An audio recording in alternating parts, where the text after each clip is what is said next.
डेरा सच्चा सौदा प्रमुख गुरमीत राम रहीम इस समय पैरोल पर बाहर है और साथ ही साथ इस समय डिप्रेशन मुक्ति अभियान डेरा सच्चा सौदा प्रमुख राम रहीम की तरफ से चलाया गया है, जिसका सीधा उद्देश्य यह है कि लोगों को डिप्रेशन से बाहर किस तरीके से निकाला जाए, उनकी मदद किस तरीके से की जाए।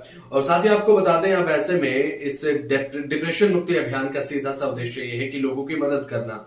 अब राम रहीम ने जरूरतमंदों को राशन किट बांटी है और इसके अलावा कैंसर जांच शिविर भी लगाए गए हैं, जिसमें फ्री ऑफ कॉस्ट यहां पर स्क्रीनिंग की गई है।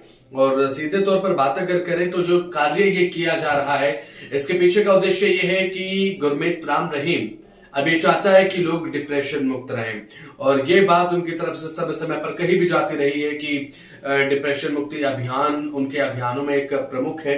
और साथ ही ये जो कार्य है वो डेरा सच्चा सौदा के 173 मानवता भलाई कार्यों की श्रृंखला में से एक बताया जा रहा है, और जो कि शाह सतना महाराज के जन्मदिन पर अवतार माह की खुशी में ये कार्यक्रम किए जा रहे हैं। डिप्रेशन से मुक्ति अभियान का सीधा उद्देश्य ये है कि आजकल जिस तरीके का लाइफस्टाइल है, अब डेरा सच्चा सौदा की ये एक आप कह सकते हैं एक ऑब्जेक्टिव है, एक प्राथमिकता है कि लोगों को अब तनाव से मुक्ति किस तरीके से दी जाए। और इसमें डॉक्टर्स भी शामिल हुए हैं।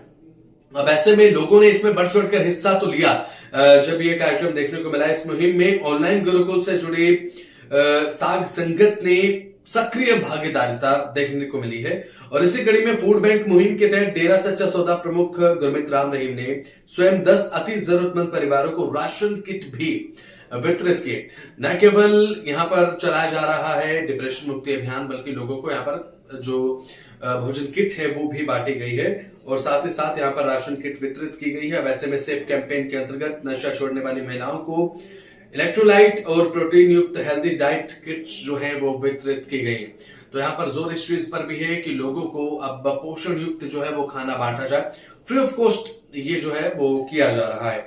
इस शिविर में जो हिसार के कैंसर विशेषज्ञ डॉक्टर अरुण अग्रवाल और डॉक्टर साहिल सहित देश के विभिन्न शहरों से आए हुए चिकित्सकों ने मरीजों की जांच की है, परामर्श भी किया है, बातचीत की है, सलाह लोगों को दी है कि किस तरीके से खुद को डिप्रेशन मुक्त रखने के साथ साथ तनाव मुक्त और साथ ही बीमारियों से दूर रख सकते हैं। बात यहाँ पर कैंसर की स्क्रीनिंग की हो तो यहाँ पर इस चीज की भी जांच की गई है और ये अपने आप एक सफल अभियान के रूप में देखा गया है।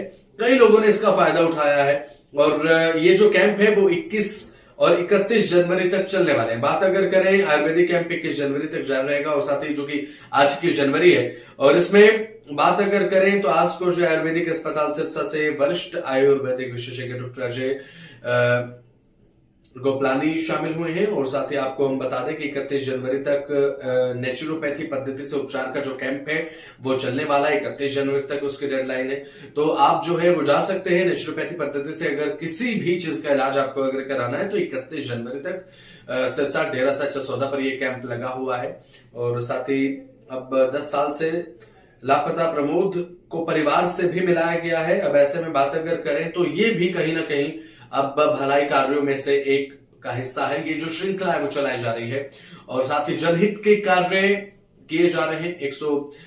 जिस तरीके से हमने आपको बताया 170 से ज्यादा भलाई कार्य की श्रृंखला यहाँ पर चलाई जा रही है, जिसका हिस्सा ये है कि यहाँ पर डिप्रेशन मुक्ति अभियान के साथ साथ लोगों को यहाँ पर फूड किट्स दी गई है, राशन किट वितरित की गई है और साथ ही अब ऐसे में और पोषण युक्त खाना लोगों को दिया जा रहा है। और इसी के साथ साथ जो भलाई कार्य है वो किए जा रहे हैं। तो इस पर आपकी क्या राय है? क्योंकि जब पैरोल पर राम रहीम बाहर निकलता है तो तमाम सवाल खड़े होते हैं कि क्यों राम रहीम को पैरोल दी जा रही है, क्यों राम रहीम पैरोल पर बाहर आया है। लेकिन बाहर आने के बाद अब जिस तरीके से अब मानवता से जुड़े हुए जो कार्य हैं लगातार किए जा रहे हैं, इस पर आप क्या सोचते हैं? इस पर आपका नजरिया क्या है? कमेंट सेक्शन में प्लीज बताएं कि आप इस पर क्या सोचते हैं। आपकी राय बहुत ज्यादा इंपॉर्टेंट है।